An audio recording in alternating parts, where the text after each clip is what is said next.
Hoy nos corresponde entonces la segunda parte del segundo capítulo de esta importante encíclica del Papa León XIV, Magnificat Humanidad, la custodia de la dignidad de la persona humana en el contexto de la inteligencia artificial. Si recuerdan, en el capítulo anterior hablamos de tres fundamentos de la doctrina social de la Iglesia que iluminan esta reflexionar sobre la inteligencia artificial, sobre la dignidad de la persona humana en el contexto de la inteligencia artificial. Hoy, en la segunda parte, vamos a ver principios, 6 principios que el Papa León XIV nos ofrece para reflexionar sobre la importancia de la dignidad de la persona humana en la doctrina social de la Iglesia. Primer principio, el principio del bien común.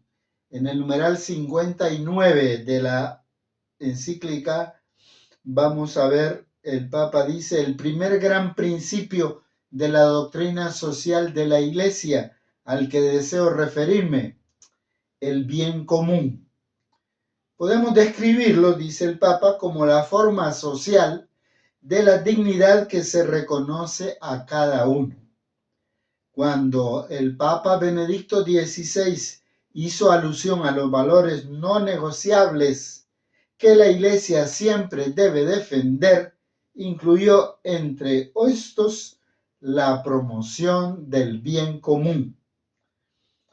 Para un cristiano, en efecto, salir del pequeño mundo, de nuestro pequeño mundo, de los propios intereses y comprometernos con el bien común en los límites de las posibilidades es un valor no negociable, ¿verdad? Hay que comprometernos con el bienestar de los demás.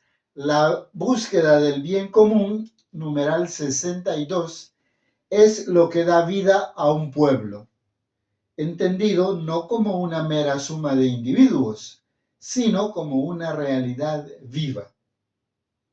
Para el Estado hay ciertas exigencias, ¿verdad? Como garantizar la cohesión, la unidad y una justa organización de la sociedad civil. Porque, señala el Papa, cuando la política renuncia a una visión a largo plazo y se reduce a cálculos a corto plazo o a polarizaciones estériles, los discursos sobre el bien común pierden credibilidad y al mismo tiempo crecen las desigualdades y las fracturas sociales. ¿Constatamos eso a nuestro alrededor? Que los discursos políticos se vuelven con poca credibilidad. También a nivel de política internacional, en el numeral 64, mientras las distancias entre los pueblos aumentan, se abren camino lógicas de confrontación y de agresividad. Y el difícil recorrido hacia un mundo más unido y fraterno sufre nuevos y dolorosos contratiempos. En este marco, hablar de un camino compartido hacia un desarrollo más justo para toda la familia humana pareciera sonar delirio, utópico, pero no podemos perder la esperanza. El principio del destino universal de los bienes, segundo principio, numeral 65. Este principio nos recuerda sobre todo que los bienes de la tierra, el suelo, el agua, el aire y los recursos naturales han sido dados por Dios a toda la familia humana para sostener la vida de todas las personas, hoy y en las futuras generaciones, y que toda persona tiene un derecho originario al uso de dichos bienes. Hoy, otra vez el Papa, ubicándonos en este momento, entre los bienes que están destinados universalmente a todas las personas debemos incluir también las nuevas formas de propiedad, patentes, algoritmos, plataformas digitales, infraestructuras tecnológicas, datos. Ahí tenemos por lo menos 5 nuevas formas de propiedad que son también para el bien de toda la humanidad. En un contexto donde la riqueza de las naciones depende cada vez más de conocimientos y tecnologías, cuando estos bienes quedan concentrados en manos de unos pocos, son sin adecuadas formas de intercambio y de acceso, se crea un nuevo desequilibrio que contradice el destino universal de los bienes y aumenta la brecha entre incluidos y excluidos, entre quienes pueden participar de la revolución digital y quienes permanecen al margen. Tercero, principio de subsidiariedad. El principio de subsidiariedad, numeral 68, nos dice que toda mujer y todo hombre están llamados a ser protagonistas de su propia vida y a participar en la construcción de la sociedad. Entonces, también la organización social debe respetar y favorecer esta responsabilidad. La doctrina social de la Iglesia llama subsidiariedad al principio según el cual aquello que puede hacer las personas, las familias, las comunidades locales y los cuerpos intermedios no deben ser absorbidos por instancias superiores. Las instituciones de nivel superior deben reconocer, proteger y promover la libertad y la creatividad de los niveles inferiores, coordinando sus aportaciones, eso sí, para que cooperen eficazmente al bien común.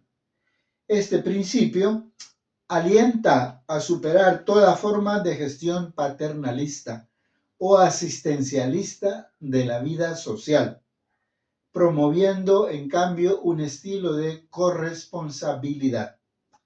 El principio de subsidiariedad vale de manera particular en el contexto de la revolución digital. Y en este caso, el nivel superior no es el Estado, sino todo un gran actor económico, tecnológico, que ejerce un poder fáctico sobre las condiciones de la vida común. Es el nivel que absorbe competencias, datos y capacidad decisional.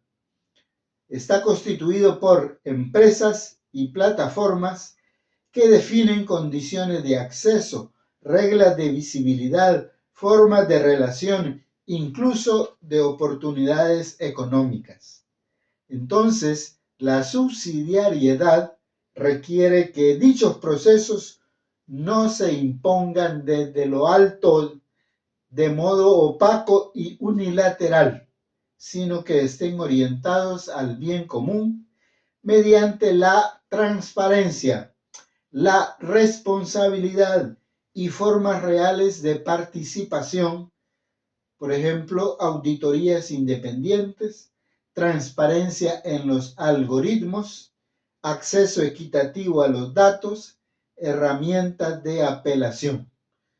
Ahí he escuchado un caso concreto, por ejemplo, de el abuso que se ha dado y la interferencia de todo este tipo de recursos tecnológicos en las elecciones que ha pasado hace recientemente en Bogotá, en Colombia, que se han trastocado y hay ahí una serie de acusaciones contra ese manejo que ha habido del sistema electoral.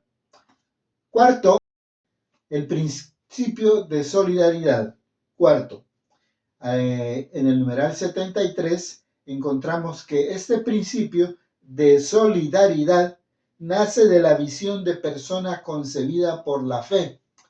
Todo ser humano es creado a imagen de Dios, Recuerden que lo vimos también en los fundamentos. E incorporado a una red de relaciones que lo vinculan a los demás, a los pueblos y a la creación.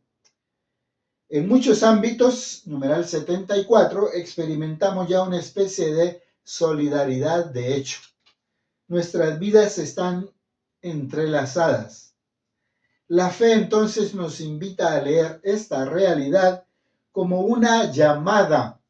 No somos simplemente vecinos unos de otros, sino que estamos confiados los unos a los otros, para que cada uno se haga cargo, en la medida de lo posible, de la vida y de las heridas del hermano y de la hermana. El magisterio social de la Iglesia ha insistido en el hecho de que la solidaridad es al mismo tiempo un principio y una virtud.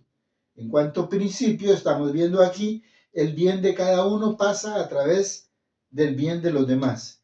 En cuanto a virtud, requiere un cambio, una determinación firme y perseverante de cada uno para trabajar por el bien común, con una atención particular a las personas más débiles. El Papa Francisco recordó que la solidaridad es un modo hoy de hacer historia. En un mundo marcado por relaciones cada vez más estrechas entre personas, comunidades y naciones, la solidaridad asume entonces una dimensión también global, universal. La solidaridad también entonces requiere medidas en materia de datos, algoritmos, plataformas, la inteligencia artificial, para que tengan en cuenta no solo el beneficio inmediato de algunos, sino el impacto en todos los pueblos y en las generaciones futuras. Quinto, el principio de la justicia social. Muy importante también este principio a partir del numeral 77. Para la comunidad cristiana, la justicia social es una forma concreta de seguimiento de Jesús y de fidelidad a su evangelio. Y aquí viene el Papa y nos lo fundamenta en el Nuevo Testamento. Leamos estos importantes numerales que aquí no tenemos tiempo. El magisterio reciente ha insistido en el hecho de que la justicia social exige una mirada cuyo punto de partida sean los últimos. Y en el numeral 79 nos dice, la idea de justicia social ayuda a reconocer que las injusticias no nacen solo de decisiones equivocadas de los individuos, sino también de estructuras, de mecanismos, de sistemas económicos y culturales que producen desigualdad, injusticia casi automáticamente. San Juan Pablo II habló en este sentido de estructuras de pecado, ¿verdad?, que producen injusticia. En este tiempo, la justicia social debe también confrontarse con el ambiente creado por las tecnologías digitales, la difusión de redes globales, de plataformas y sistemas de inteligencia artificial cambian el modo de informarse, de comunicarse, de acceder a los servicios. Y entonces ahí la justicia exige que se impida el surgimiento de nuevas formas de exclusión y privación de la libertad, personas, pueblos a los que se les niega o dificulta el acceso a las tecnologías básicas. Es también una forma de injusticia moderna. Comunidades expuestas a vigilancia invasiva y grupos sociales perjudicados por algoritmos opacos que reproducen prejuicios y discriminaciones. Así, un orden social justo en la era digital es aquel que garantiza a todos un acceso igualitario a las oportunidades, protege a los más pequeños y a los más frágiles, se opone al odio y a la desinformación. Somete a control público el uso de datos y de las tecnologías, de modo que el criterio no sea solo el beneficio, sino la dignidad. Un examen decisivo para la justicia social hoy está representado por la condición de los migrantes y refugiados y de cuantos obligados a desplazarse a causa de la pobreza, la violencia, el cambio climático y los desastres naturales. El modo en el cual la sociedad los trata muestra si su idea de justicia está guiada por el miedo o por la fraternidad. Y ahora vienen algunas reflexiones también sobre el desarrollo integral, ¿verdad? Dice, aquí también hay que incluir la revolución digital, ¿verdad? En donde las innovaciones tecnológicas, incluida la inteligencia artificial, no son neutrales. Pueden aumentar la participación y la justicia o ampliar las desigualdades, el control, la exclusión. Por eso han de ser examinadas con una pregunta decisiva. ¿Contribuyen realmente a hacer crecer a las personas y a los pueblos en humanidad y fraternidad, en el respeto a la casa común y a las generaciones futuras? Y para finalizar, una conclusión importante del Papa dice, deseo tocar un punto que me preocupa de manera particular, dice el Papa.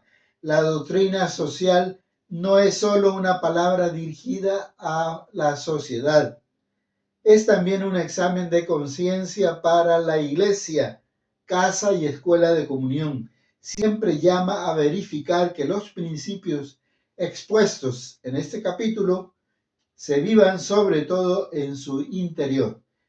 Y aquí el Papa va viendo el bien común, cómo hay que aplicarlo entonces también a la Iglesia.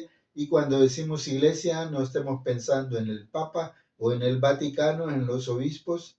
Pensemos cómo lo estamos aplicando cada uno de nosotros dentro de nuestra realidad eclesial, dentro de nuestras comunidades eclesiales de base, cómo estamos aplicando el principio de subsidiariedad, el principio de solidaridad.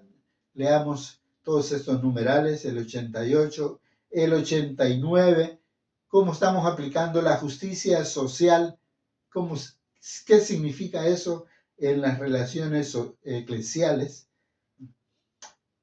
Es el momento entonces de hacer un examen, dice, de conciencia, porque la Iglesia no siempre, nos ha dicho Monseñor Romero, hemos sido una Iglesia santa, sino con frecuencia también tenemos esa otra dimensión humana, una Iglesia pecadora.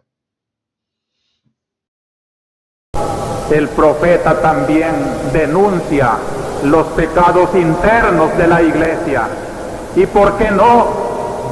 Si obispos, papas, sacerdotes, nuncios, sacerdotes, religiosas, colegios católicos, estamos formados por hombres y hombres somos pecadores y necesitamos que alguien nos sirva de profeta también a nosotros para que nos llame a conversión, para que no nos deje instalar una religión como si ya fuera intocable. La religión necesita profetas y gracias a Dios que los tenemos, porque estaría muy triste una iglesia que se sintiera tan dueña de la verdad que rechazara a todos los demás. Una iglesia que solo condena, una iglesia que solo mira pecado en los otros y no mira la viga que lleva en el suyo, no es la auténtica iglesia de Cristo. Por eso, con cariño de hijo, porque también el hijo le dice a la mamá, mamá, llevas una manchita en la cara, te la limpio. Mamá, llevas arrugado el vestido, ¿quieres que te lo arregle? La mamá, por más que la amamos, precisamente porque la amamos, la queremos mejor. Claro que hay maneras de criticar, y cuando la crítica se hace contestación, insubordinación, capricho en la iglesia, eso está malo. Pero cuando la crítica se hace profetismo, el profeta que le dice también a la iglesia, esto dice el Señor, y le lee el Evangelio, y tal vez el obispo, el sacerdote, no está procediendo conforme al Evangelio, tiene que convertirse con el amor con que hemos de amar y seguir a nuestro Señor Jesucristo.